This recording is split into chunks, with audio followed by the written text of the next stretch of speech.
बिस्मिल्लाहिर्रहमानिर्रहीम अस्सलामु अलैकुम वरहमतुल्लाहि वबरकातुहू। नाज़रीन, आप देख रहे हैं दुनिया मेरे आगे यूट्यूब चैनल और मैं हूं गुलाम नबी मदनी।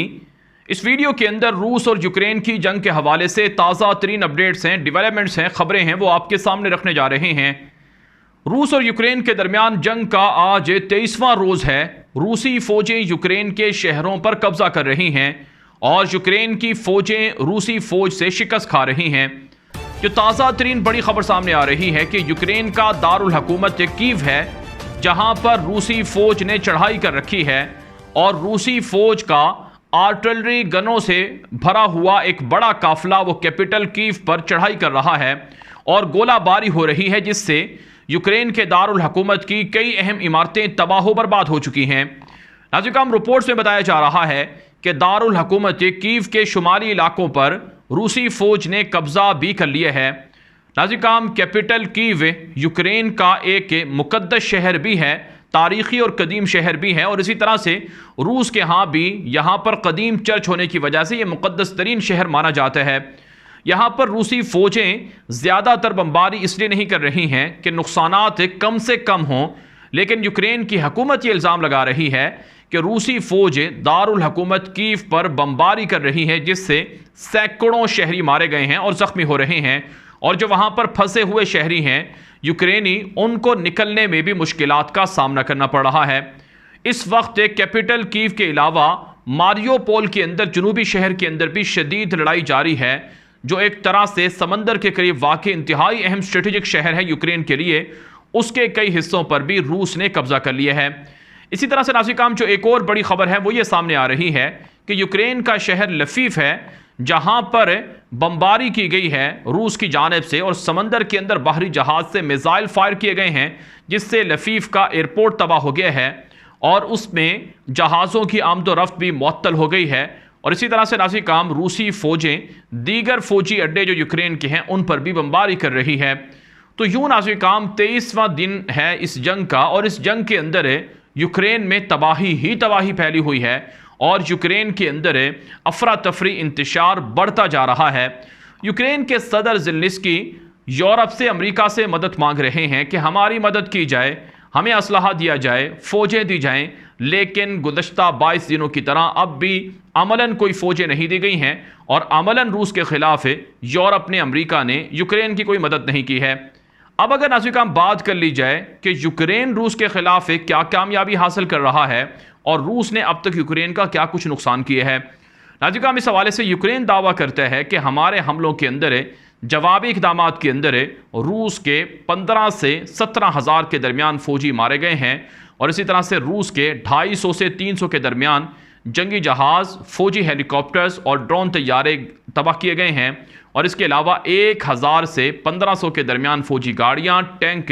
तोपें और गनें ये तबाह की गई हैं, जबकि हज़ारों रूसी फ़ौजी ज़िंदा गिरफ्तार भी किए गए हैं और रूसी फ़ौज के कई सीनियर पायलट्स को और कई सीनियर जर्नैलों को भी इस जंग के अंदर कत्ल का सामना करना पड़ा है, यूक्रेन ये दावा करता है। और इसी तरह से नाज़रीन, अमेरिका के अखबारात, मगरबी दुनिया भी यूक्रेन के अंदर रूस की तबाही के गीत गा रही है कि रूस को बड़ी तबाही यूक्रेन के अंदर देखना पड़ी है। इसके मुकाबले में अगर हम रूस की बात करें तो रूस भी यह दावा करता है कि उन्होंने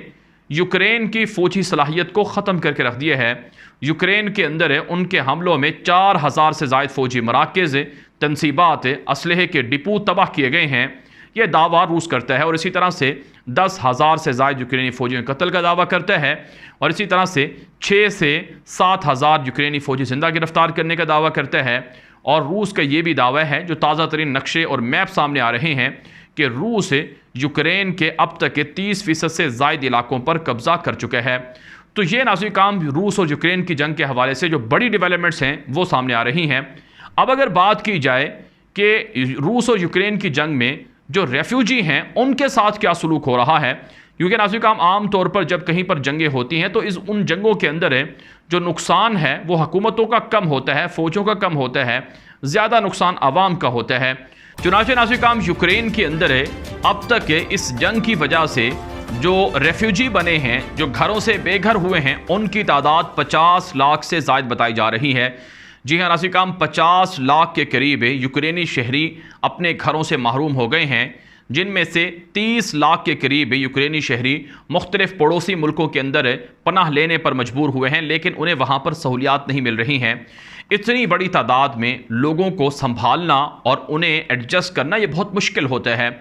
चुनांचे नाज़रीन काम जो रेफ्यूजी हैं, जो पनाह गुज़ीन हैं यूक्रेन के शहरी, उनके ऊपर जुल्म और उनके ऊपर लूट मार की वारदातें भी सामने आ रही हैं। और एक इंतहाई अफसोसनाक जो ख़बरें सामने आ रही हैं वो ये हैं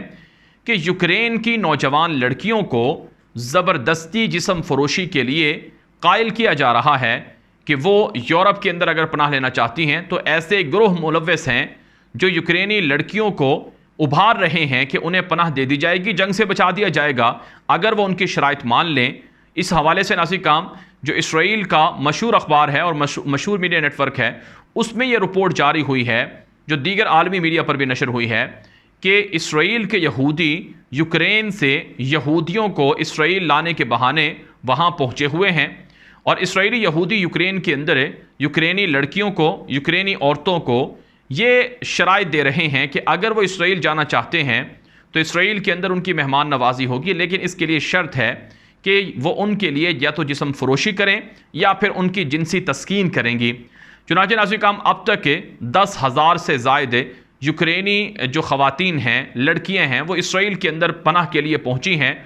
उनको भी होटलों के अंदर जाकर इसराइल के यहूदी नौजवान उन्हें उकसा रहे हैं कि वो उनके साथ रिलेशंस में रहें और उनकी मदद करें, या दूसरे लफ्ज़ों में उनकी जिनसी तस्कीन को पूरा करें। और कुछ ख़बरें ये भी हैं कि उनसे ज़बरदस्ती जिस्म फरोशी के लिए भी उन्हें मजबूर किया जा रहा है ताकि ये फ़ायदा समेटा जाए और पैसा कमाया जाए। यानी रेफ्यूजी जो बने हैं, जो पनाह गुज़ीन बने हैं यूक्रेन के, उनके साथ, उन लड़कियों और औरतों के साथ ये सलूक हो रहा है। इस पर नाज़रीन काम कम उम्र जो टीनेजर नौजवान लड़कियां हैं, 15 साल की, 14 साल की, उनका भी जिक्र किया गया है इस रिपोर्ट के अंदर। तो इससे नाज़रीन काम 2-3 बातें वाज़ेह होती हैं कि जंगों से तबाही आम लोगों को बर्दाश्त करना पड़ती है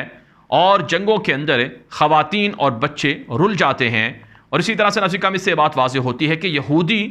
अपनी आदत से मजबूर हैं और वह दुनिया के घटिया तरीन कौम है जो दुनिया के अंदर फहाशी और जानी बेहयाई को फ़रोग़ देती है। तभी अल्लाह रब्बुल इज़्ज़त की इन पर खुसूसी तौर पर लानत कुरान पाक के अंदर जा बजा हुई है और यहूदियों से बचने और यहूदियों के साथ ताल्लुकात रखने से मना किया गया है। तो यह नाज़रीन काम सूरत हाल है यूक्रेन और रूस की जंग में कि जो रेफ्यूजी हैं वो बेहद क्राइसिस का सामना कर रहे हैं। कवारी लड़कियों से जिस्म फरोशी के लिए उन पर ज़ोर ज़बरदस्ती की जा रही है और इसी तरह से नाज़रीन किराम यूरोप के अंदर भी उनके साथ बहुत बुरा सलूक हो रहा है। अगरचे मीडिया में ये भी रिपोर्टें हैं कि मुसलमानों के बरक्स से जो यूक्रेनी लड़कियां हैं, यूक्रेनी जो शहरी हैं, इनके साथ अच्छा सलूक हो रहा है। नाज़रीन काम ये तो यूक्रेन के साथ जो मामलात हो रहे हैं ये सामने आए हैं। इससे पहले शाम के अंदर जो मुसलमान लड़कियां थी जो रेफ्यूजी बनकर यूरोप और दीगर मुल्कों में गई, उनके साथ भी यही सलूक होता रहा है। अब नाज़रीन काम बात कर लेते हैं कि इस जंग को बंद करवाने के लिए अमरीका क्या कर रहा है और कौन सा मुल्क क्या जो सालसी है वो कर रहा है। एक बड़ी जो खबर सामने आ रही है, बड़ी डेवलपमेंट है, वो ये है कि इस जंग को रुकवाने के लिए अमेरिका ने चीन से मदद मांगी है। चीनी सदर शी जिनपिंग से अमेरिकी सदर जो बाइडन की फ़ोन पर वीडियो लिंक के ज़रिए से बातचीत होने जा रही है। जिस वक्त मैं वीडियो रिकॉर्ड कर रहा हूँ इस वक्त तक तो अभी ये मुलाकात नहीं हुई है, लेकिन अमेरिकी मीडिया और चाइनी मीडिया ये रिपोर्ट कर चुका है कि आज शाम को किसी भी वक्त चीनी सदर शी जिनपिंग के साथ जो बाइडन की मुलाकात शेड्यूल है। नाज़रीन काम आप जानते हैं चाइना इस पूरे मामले के अंदर अमेरिका को, यूरोप को इस जंग का जिम्मेदार करार दे रहा है। चीन की जानिब से बारहा यह बात कही गई है कि अगर अमेरिका और यूरोप चाहते तो रूस को कायल कर सकते थे मुज़ाकरात और डिप्लोमेसी के ज़रिए से, लेकिन अमेरिका ने, यूरोप ने जानबूझकर ये जंग भड़काई और इसकी वजह से दुनिया के अंदर मसाइल बढ़ते जा रहे हैं। चुनांचे नाज़रीन काम अब खबरें सामने आ रही हैं कि चाइना से अमेरिका ने मदद मांगने का फैसला किया है और अमेरिका चाइना के सामने एक तरह से झुका भी है, सरेंडर भी हुआ है और चाइना को कहा गया है कि अमेरिका आपकी बातें मानेगा, आपकी शराइत मानेगा अगर आप रूस को ये जंग रोकने पर कायल कर लेते हैं। और इसी तरह से नाज़रीन काम जो इससे भी बड़ी अहम बात है वो ये है कि इस मुलाकात के अंदर दुनिया के अंदर जो खुराक की किल्लत पड़ रही है, पेट्रोल और गैस की ज़रूरियात में इजाफा हो रहा है, कीमतें महंगी हो रही हैं, महंगाई आम हो रही है, इन चीज़ों पर भी तबादला ख्याल होने जा रहा है। लेकिन नाज़रीन काम सच्ची बात यह है कि अमेरिका पसे पर्दा अपने असलहे की कंपनियों का असलहा बिकवाना चाहता है और वो जानबूझकर इस जंग की आड़ में चाइना और ताइवान के दरमियान भी जंग शुरू करवाना चाहता है, जिसके लिए ताइवान कार्ड को खेला जा रहा है, जिस पर चीन ने अमेरिका को, यूरोप को वार्निंग भी दी है। तो इस वक्त बुरे तरीके से अमेरिकी ब्लॉक, यूरोपीय ब्लॉक, नेटो ब्लॉक फंस कर रह गया है और अमेरिका और यूरोप की बादशाहत एक तरह से ख़त्म हो चुकी है। नाज़रीन, आप जानते हैं कि इस वक्त वो ममालिक जो अमेरिका या यूरोप के ब्लॉक में हुआ करते थे, वो अमेरिका को छोड़कर वो चाइना और रशिया के ब्लॉक में जा रहे हैं। सऊदी अरब ने, मुत्तहिदा अरब इमारात ने वाज़ेह तौर पर चाइना और रूस का साथ देने का ऐलान कर रखा है और इनके साथ राबते हैं। अमरीकी ब्लॉक के साथ किसी भी तरह की बातचीत और मुज़ाकरात वगैरह कामयाब नहीं हो रहे हैं। ख़ुद अमरीका के, बरतानिया के मीडिया ये बात लिख रहे हैं कि बरतानवी वज़ीर आज़म बोरिस जॉनसन का दौरा सऊदी अरब और यूएई नाकामी से दोचार हुआ है। सऊदी अरब ने पेट्रोल और गैस और इसी तरह से दीगर तवानाई की ज़रूरियात पूरी करने से इनकार कर दिया है। आज सऊदी अरब के वली अहद मोहम्मद बिन सलमान का जापानी वज़ीर आज़म से फ़ोन पर रब्ता हुआ है और कहा है कि ओपेक प्लस मुआहिदे की पासदारी सऊदी अरब करेगा, यानी जो उसूल और जो ज़वाबित तय किए गए हैं पेट्रोल निकालने के, उन पर अमल होगा। सऊदी अरब अपने मुआहिदे, अपने हिस्से का पेट्रोल जो उसके हिस्से में है उससे ज़्यादा पेट्रोल निकाल कर नहीं बेचेगा और ना ही सऊदी अरब किसी भी तरह से किसी का प्रेशर लेकर सस्ते दामों पेट्रोल देगा, बल्कि जो आलमी सतह पर कीमतें होंगी उसी को फॉलो करके सऊदी अरब देगा। चुनांचे नाज़रीन, अब दुनिया के बड़े मीडिया नेटवर्क पर ये रिपोर्टें छप रही हैं कि सऊदी अरब और मुत्तहिदा अरब इमारात और इसी तरह से भारत, इन्होंने माहौल को देखकर अपनी पार्टी बदल ली है और इन्होंने अब रशिया और चाइना के साथ कुर्बतें बढ़ाना शुरू कर दी हैं। अमेरिका और यूरोप को छोड़ दिया है, जिसकी वजह से भारत पर भी पाबंदियां लगाने की अमेरिका और यूरोप के अंदर आवाज़ें बुलंद हो रही हैं।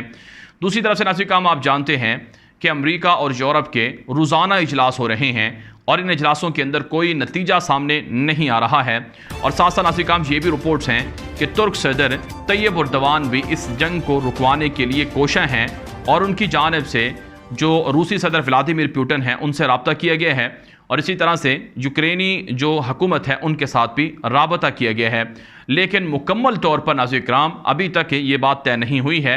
कि रूस और यूक्रेन के दरमियान कोई सुलह होती है या जंगबंदी होती है। रूस ने जो बड़ी शराइत रखी हैं जंगबंदी के लिए, उसमें नाज़रीन यूक्रेन का मुकम्मल तौर पर नेटो से, यूरोप से अलहदगी का ऐलान है, यानी कभी भी यूक्रेन ना तो यूरोपीय यूनियन में शामिल होगा और ना ही नेटो का हिस्सा बनेगा और यूक्रेन के अंदर जो असलहे के ज़खायर हैं उनको ख़त्म किया जाएगा और जो बायोलॉजिकल जो लेबॉर्ट्रीज़ थी, लैब्स थी, जिनके बारे में रूस का दावा है कि यहाँ पर ख़तरनाक केमिकल वायरस तैयार हो रहे हैं, इनके ख़ात्मे का मुतालबा है। और इसी तरह से जो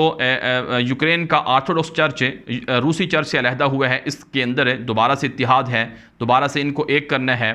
और जो मशरक़ी इलाके हैं दोनबास वगैरह के, उनको रशिया के अंदर शामिल करना है और कुछ दीगर शराइत हैं। अगर यूक्रेन ये शराइत मानता है तो फिर रूस ये जंग बंद कर सकता है और रूस जो अपने हामी हैं उनको भी इक़्तिदार में शामिल करने का मुतालबा कर रहा है। तो जाहिर सी बात है, अगर यूक्रेन ये चीज़ें मानेगा तो इसका मतलब है कि यूक्रेन एक तरह से सरेंडर हो रहा है और नाज़रीन, इसका मतलब ये भी है कि अमेरिका और यूरोप के जो प्लान थे, जो मंसूबे थे, वो भी नाकामी से दो चार हो रहे हैं। बहरहाल नाज़रीन, रूस और यूक्रेन की जंग के हवाले से अब तक की हमारे पास जो ताज़ा तरीन डेवलपमेंट थी, अपडेट्स थी, वो आपके सामने रखी गई हैं। रशिया यूक्रेन वार की ये ताज़ा अपडेट्स थी। इस हवाले से आपकी राय हमारे लिए मुफीद साबित होगी। अपनी राय ज़रूर दीजिए, जिससे हमारे हौसले बुलंद होते हैं और आपकी राय की रोशनी में वीडियोज़ को मज़ीद अच्छा और बेहतर बनाया जाता है। और इसी तरह से वीडियो दूसरों के साथ भी शेयर करें ताकि ज़्यादा से ज़्यादा लोग ये मालूमात देख सकें और हक़ाइक़ से आगाह हो सकें। मज़ीद खबरों के लिए आप हमारा दूसरा यूट्यूब चैनल ग़ुलाम नबी मदनी फॉलो कर सकते हैं। अब तक के लिए इतना ही इजाज़त दीजिए। अस्सलामु अलैकुम व रहमतुल्लाहि व बरकातुहू।